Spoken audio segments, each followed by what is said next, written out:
তো বর্তমানে কৃষক বন্ধু প্রকল্পের টাকা সবার অ্যাকাউন্টেই আস্তে আস্তে ছাড়ার কাজ শুরু হয়ে গিয়েছে। এবং আপনি যদি দেখতে চান যে আপনার যে কৃষক বন্ধু প্রকল্পের টাকা সেটি ছাড়া হয়েছে কিনা বা কোন প্রসেসে রয়েছে সেটি দেখার জন্য আপনাকে যে কোনো একটি ইন্টারনেট ব্রাউজারে অথবা গুগল ক্রোম ব্রাউজারে এই ওয়েবসাইটে লিখতে হবে কৃষকবন্ধু.net, অথবা আপনাদের সুবিধার্থে আমি এই ওয়েবসাইটের লিঙ্ক ভিডিওর ডেসক্রিপশনে দেবো, আপনারা সেখান থেকে সরাসরি ক্লিক করে এই ওয়েবসাইটে চলে আসতে পারেন। এই ওয়েবসাইটে আসার পরে আপনার এরকম একটি হোম পেজ দেখতে পাবেন এবং এখানে আসার পরে দেখুন কতগুলো অপশন দেওয়া রয়েছে। কৃষক বন্ধু সম্পর্কিত নথিভুক্ত কৃষকের তথ্য, কৃষি বিভাগ, আদেশ স্মারকলিপি এবং বিজ্ঞপ্তি, কোঅপারেটিভ ব্যাংক এবং হেল্পলাইন, এই কতগুলো অপশন দেওয়া রয়েছে। এটি কৃষক বন্ধুর অফিসিয়াল একটি ওয়েবসাইট এবং যেখানে আপনাকে যেতে হবে, এই যে সেকেন্ড অপশনটি দেখতে পাচ্ছেন নথিভুক্ত কৃষকের তথ্য, এখানে আপনাকে ক্লিক করে দিতে হবে।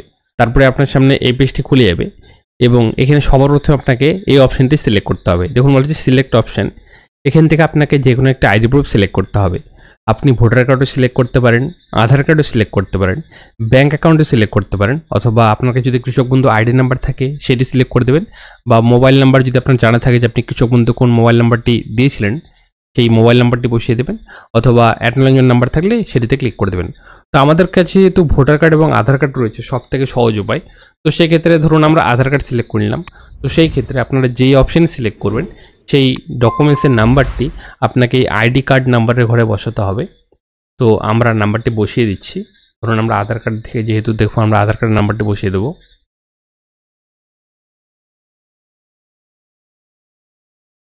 এবং পাশের ঘরে দেখুন বলা হচ্ছে I am not a robot, এই চেক বক্সটা দেখতে পাচ্ছেন, এই চেক বক্সে আপনাকে ক্লিক করতে হবে। আমার সরাসরি টিক হয়ে গেল। আপনাদের যদি কিছু ছবি দেখায় সেটি আপনাকে ভেরিফাই করতে হবে। ধরুন আপনাকে একটি মোটরসাইকেলের ছবি দিল, সেটি আপনাকে সিলেক্ট করতে বলতে পারে যে আপনি মোটরসাইকেলের সিলেক্ট করুন। তো আপনি মোটরসাইকেল সিলেক্ট করে দেন, সাথে সাথে আপনাদেরও এরকম রাইট হয়ে যাবে। তারপরে আপনাকে এই সার্চ অপশানে ক্লিক করতে হবে এবং আমি যে কৃষক ভাইয়ের তথ্য বের করলাম তার তথ্য চলে এসেছে। ফার্স্টে দেখুন অ্যাকনোলেজমেন্ট নাম্বার দেওয়া রয়েছে, তারপরে কৃষক বন্ধু আইডি নাম্বার দেওয়া রয়েছে এবং সাথেই ভোটার কার্ডের নাম্বারটি, তারপরে আধার কার্ডের নাম্বারটি এবং ফার্মার নেম বলা রয়েছে, তারই সঙ্গে কোন ডিস্ট্রিক্ট থেকে তিনি আবেদন করেছিলেন সেই ডিস্ট্রিক্টের নাম এবং কোন ব্লকে থাকেন সেই ব্লকের নাম, তারই সঙ্গে গ্রাম পঞ্চায়েত ভিলেজের নাম দেওয়া থাকবে এবং কত পরিমাণ জমি আপনি দিয়েছিলেন সেই জমির পরিমাণটি ওখানে লেখা থাকবে। স্ট্যাটাসের এখানে দেখুন অ্যাপ্রুভ বলা রয়েছে এবং যেটি আপডেট করে দেওয়া হয়েছে সেটি দেখুন ট্রানজ্যাকশন স্ট্যাটাস এখানে এডিএ আপলোডেড দেখাচ্ছে। তো আপনাদেরও কি দেখাচ্ছে সেটি আপনারা দেখে নেবেন। এখানে কিন্তু যখন ট্রানজ্যাকশন সাকসেস আসবে তখনকার কিন্তু আপনার অ্যাকাউন্টে টাকা ক্রেডিট হবে, কিন্তু বর্তমানে এডিএ আপলোডেড যেহেতু দেখাচ্ছে তার মানে হচ্ছে যে আপনাদের টাকা ছাড়ার কাজ কিন্তু প্রসেসিং রয়েছে, সেটি কাজ চলছে। তো কিছুদিনের মধ্যে আপনাদের অ্যাকাউন্টে টাকাটি ক্রেডিট হয়ে যাবে। এবং আপনার যদি এই বিষয়ে আরও জানার থাকে তো সেই ক্ষেত্রে আপনারা যে হেল্পলাইন নাম্বারটি দেখতে পাচ্ছেন এই নাম্বারে যোগাযোগ করতে পারেন। এটি কৃষক বন্ধুর দপ্তরের একটি অফিসিয়াল নাম্বার। এই নাম্বারে আপনার হোয়াটসঅ্যাপ করতে পারেন অথবা কল করে শুনে নিতে পারেন।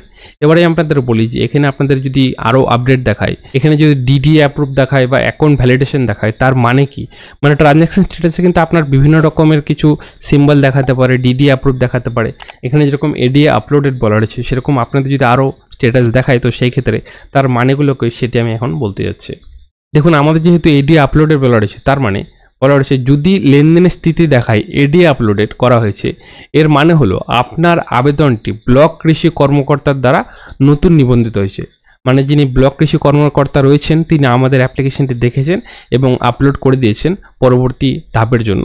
এবং আপনার যদি ট্রানজ্যাকশন স্ট্যাটাস ডিডিএ অ্যাপ্রুভ দেখায় তার মানে কি, দেখুন বলা হচ্ছে যদি স্ট্যাটাস আপডেটে ডিডিএ অনুমোদিত দেখায় তার মানে জেলা কৃষি কর্মকর্তা আপনার আবেদন যাচাই ও অনুমোদন করেছেন। মানে জেলা কৃষি কর্মকর্তা যিনি রয়েছেন তিনি অ্যাপ্রুভ করে দিয়েছেন এবং তার পরের স্টেপে এগোতে থাকবে। এবং যদি স্ট্যাটাস ডিডিএ রিভার্ট দেখায় তো সেই ক্ষেত্রে দেখুন বলা রয়েছে যদি স্ট্যাটাস ডিডিএ প্রত্যাবর্তন দেখায় তবে এটি নির্দেশ করে যে আপনার আবেদন একটি ত্রুটি থাকতে পারে এবং আপনার আবেদনটি ব্লক কৃষি কর্মকর্তার কাছে ফেরত দেওয়া হয়েছে। এই ধরনের বার্তা দেখে আপনারা অবশ্যই ব্লক কৃষি অফিসারের অফিসে যোগাযোগ করতে পারেন। তা আপনার যদি ডিডিএ রেফার দেখায় তো সেই ক্ষেত্রে আপনাকে নিকটবর্তী এগ্রিকালচার অফিসে যোগাযোগ করতে হবে। এবং যদি আপনার স্ট্যাটাস এসএনও ডাউনলোডের দেখায় তার মানে হচ্ছে দেখুন বলা রয়েছে যে এসএনও ডাউনলোড যদি দেখায় তার মানে স্টেট নোডাল অফিসার যাচাইয়ের জন্য আপনার আবেদনটি ডাউনলোড করেছেন, মানে তার পরের পদক্ষেপে গিয়েছে। এসএনও সেন্ড টু ব্যাংকের পরে আপনার আপডেট হয়ে যাবে অ্যাকাউন্ট ভ্যালিডেশন। এর মানে হচ্ছে এখানে দেখুন বলা হচ্ছে এটি নির্দেশ করে যে আপনার ব্যাংক অ্যাকাউন্ট সম্পর্কিত সমস্ত তথ্য সঠিক। মানে অ্যাকাউন্ট ভ্যালিডেশন যদি চলে আসে তার কিছুদিন পরেই আপনার অ্যাকাউন্ট সাকসেস চলে আসবে এবং অ্যাকাউন্ট ভ্যালিডেশন হওয়ার পরেই কিন্তু আপনার টাকাটি আপনার অ্যাকাউন্টে ক্রেডিট হয়ে যাবে এবং ক্রেডিট হওয়ার পরেই আপনার যে কৃষক বন্ধু স্ট্যাটাসটি সেখানে দেখাবে ট্রানজ্যাকশন সাকসেস। এই এতগুলো আপডেট দেখাতে পারে ট্রানজ্যাকশন স্ট্যাটাসের ওখানে। তো আপাতত যেহেতু এডি আপলোডেড দেখাচ্ছে, আমি যে অ্যাপ্লিকেশনটি দেখালাম আপনারা দেখে নেবেন আপনাদের কী দেখাচ্ছে, এবং আমি যেই স্ট্যাটাসগুলো দেখালাম এরকমভাবে আপনাদের স্ট্যাটাসগুলো আপডেট হতে থাকবে। আপনারা মাঝে মধ্যে চেক করবেন, যখন আপনার অ্যাকাউন্ট ভ্যালিডেট অপশনটি চলে আসবে তার কিছুদিনের মধ্যেই আপনার অ্যাকাউন্টে কৃষক বন্ধু টাকাটি ক্রেডিট হয়ে যাবে। তো আজকের এই ভিডিওটি এই পর্যন্ত। ভিডিওটি ভালো লেগে থাকলে ভিডিওটা অবশ্যই লাইক করে দেবেন এবং সবার সুবিধার্থে ভিডিও অবশ্যই একটি শেয়ার করে দেবেন।